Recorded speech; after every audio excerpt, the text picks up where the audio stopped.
Hey guys, welcome back. Echo 1 probably is a name you haven't heard in a little while, but in my airsoft career, I pretty much heard it all over the place.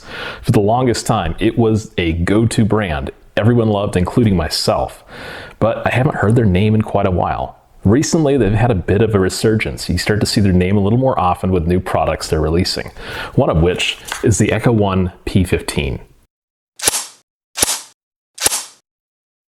Not long ago, a friend from Jag Precision reached out and asked if I wanted to check out a few of the newest Echo 1 airsoft guns. Of course I said yes, so we're getting a look at the P15 thanks to Jag Precision. The gun doesn't come with too much, but let's go over it rather quickly. It comes with a interestingly polymer 130 round mid-capacity magazine, a speed loader as well to load that with, a small bag of BBs, I want to say they're probably about 0.2s, 0.25s, just to make sure your gun functions, a Dean's to Tamiya adapter for your battery, just in case you're not living in the present using Dean's battery connectors, and a rather short cleaning rod.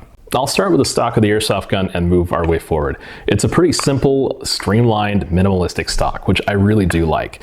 It's got QD points for front and back attachment on the stock, and they are metal inserts, so they're fairly durable. And there's a sling loop just on the front here. To adjust the stock, there's a button here, just push it. You can extend or retract the stock pretty easily. Installation of the battery is pretty simple. You pull down on the tab on both sides of the stock. They have to be all the way down, so it takes a little bit of force there, and the stock slides right off. It uses a buffered tube battery and is wired to Dean's. What is really nice is the Gearbox uses an internal MOSFET instead of an inline MOSFET in the buffer tube.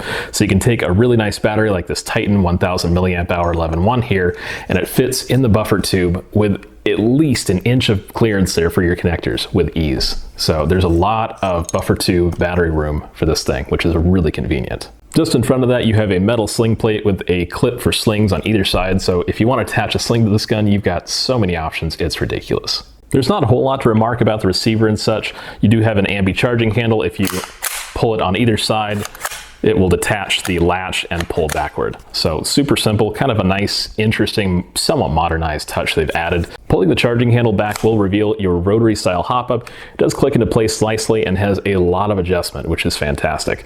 Unfortunately, the fake bolt does not lock back, which really is not a big deal. The sights on this airsoft gun are polymer and included. They're really simple. They don't have a spring assist to them at all, like M-bus style sights. They do just have a really simple detent to them. The rear is adjustable for just windage, and the front is adjustable for simply elevation. Something that it seems like almost every modern airsoft gun is coming with is a flat face trigger. These are pretty simple, they're comfortable, and they do their job quite well, and they look pretty slick. The rail system is polymer and is m-lok compatible, which is a convenient touch. So if you want, you can throw a PEC box, light laser vertical grip, rail covers, anything you really need on this gun. It's quite compatible with just about everything out there. And there is no wobble or creak whatsoever. It's very, very solid on the receiver. This is probably one of the shorter M4 style airsoft guns out there ever reviewed. It is the shortest imaginable rail. It's maybe 6 inches long, give or take. It's about the length of a standard M4A1 handguard. And the barrel itself does have a 14mm negative thread. So if you want to install your suppressor, tracer, any kind of different flash hider, you do have that option. What I did find rather funny is the flash hider, this being a birdcage, pretty standard A2 style flash hider, was installed upside down. So the ports and the vents are facing downward, not upward. So this would not, in the real world, help with muzzle climb whatsoever. To find the instruction manual, specifically instructions for the ETU for this airsoft gun, there's a QR code on the box itself that you can scan, or you can check the Echo 1 website as well. I'm going to be using a Titan 1000 mAh 11.1 volt 25C battery. We're going to plug it in, and you get a nice rattle the second you do. To select different fire modes, it's not terribly complicated. Go ahead and put it on semi, pull the trigger, make sure it's unloaded and in a safe direction because it will fire once, and then hold it for about 10 seconds.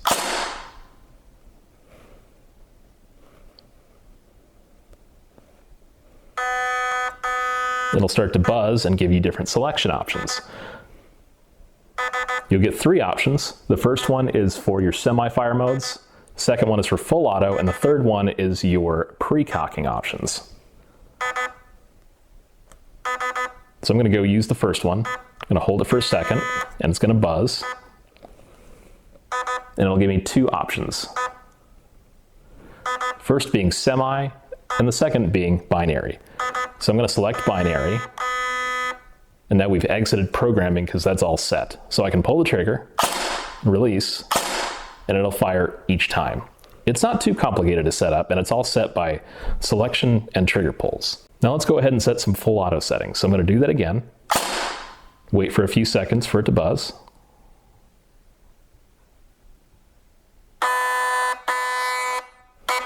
It's a rather loud buzz. I'm going to select full auto in a moment. Hold for a second.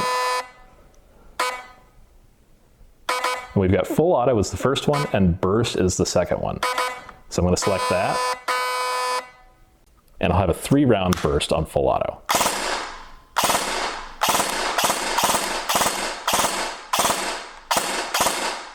There is a third selection mode for precocking, and it does have 5 options, but I'm going to leave that to you guys to explore. There are a lot of warnings in the manual for precocking, so just be aware that it can damage your airsoft gun if you don't know what you're doing.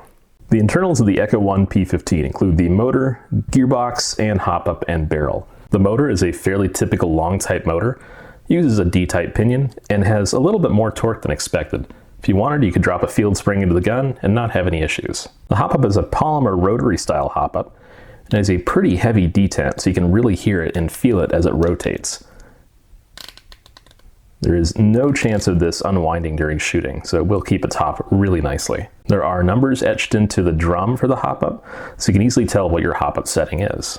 The inner barrel is actually brass and not just aluminum that's been plated with brass.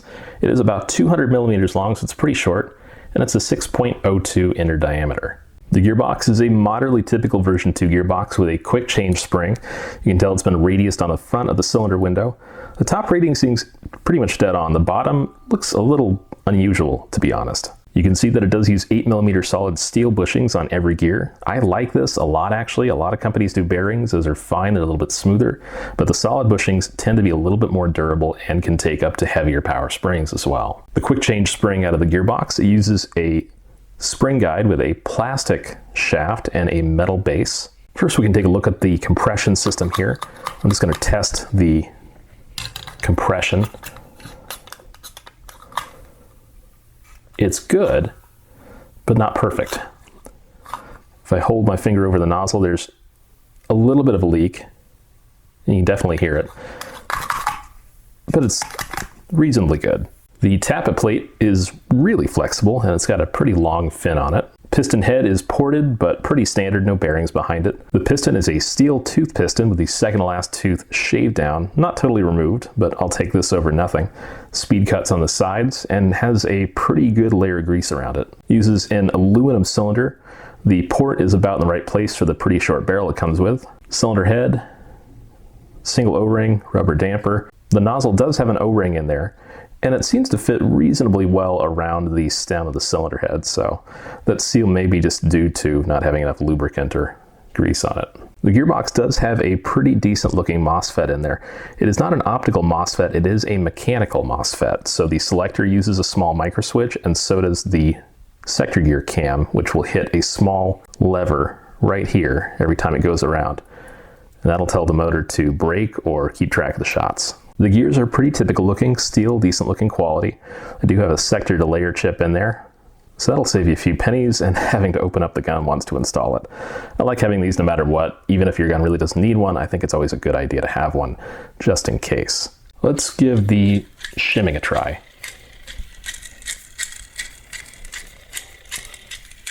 Sounds pretty smooth spinning it around. When you hold the gearbox in any rotation, it sounds reasonably consistent. The play on the sector gear, I think, is within reason. Not a whole lot you could probably do there. It's a little bit maybe, but I'm not even sure it's worth it to tighten that up anymore. The play on the spur is almost non-existent, a little bit, but it's really, really minimal. And same with the bevel. The shimming seems to be actually pretty solid on this. The gear height as well, at least between the sector and the spur, also seem to be pretty good, as is the height between the spur and the bevel. Although the shim job is not perfect, absolutely perfect, it is really, really incredibly close, like hairs off. So I'm going to give this an A. Really, really good shim job in this one. The lubrication on the gears, also the compression parts, was reasonably good. This one had a little bit more lubricant in it than the P9, just a note. Echo 1 guns in the past have always been sort of a heavy hitter for me. A really solid airsoft gun, great durability with a really solid range and accuracy, and I think for the most part this applies. The accuracy was good, not amazing though. At about 150 feet roughly, I could hit a man-sized target with either weight BB pretty consistently, but the groupings at that point were roughly to a man-sized target. The range was probably maxed out, roughly around there. I could probably hit 150 to 160 feet before the BB dropped. What I found rather surprising actually is that a .25 gram BB in this gun performed a little bit better than a .32. Just from usage, it felt like the air volume to barrel length ratio didn't really assist with those heavier BBs, so some middleweight BBs like 2.5s or 2.8s might be your best bet with this gun stock. Having a MOSFET in it as well really does assist. I was very comfortable running at 11.1 volt, and with the tuning I saw in the gearbox and all the internal parts, I'd be very happy to run it for a long period of time with an 11.1 volt out of the box without any further tuning.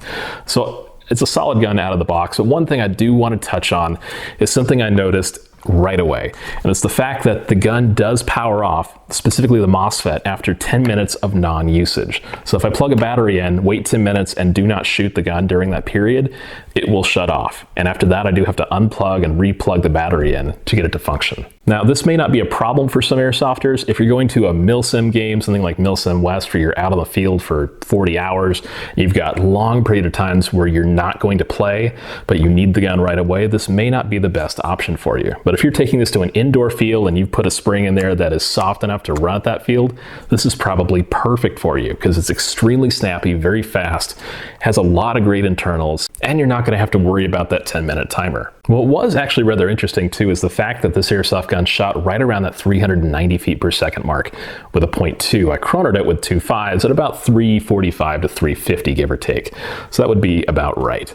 This is more of a CQB gun, I feel like. You could definitely use it as field, but I don't feel like it has the range necessary to get out super far like some other airsoft guns that might outshoot it a little bit. Looking around the internet, I did find that a number of websites advertise this at about a 1 joule gun, a little under, about 310 feet per second.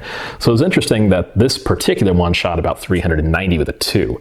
I'd say this is more of a CQB or indoor gun more so than a field gun. So I definitely, if you're getting one that is a field gun, drop in a softer like M100-ish or M90 spring so you could use it at an indoor field. I've got to give this gun a grade, and I'm going to give it a 7 out of 10. The only reason I'm marking it down at all whatsoever, it'd be a perfect 10 for me otherwise, is because of that 10-minute timer.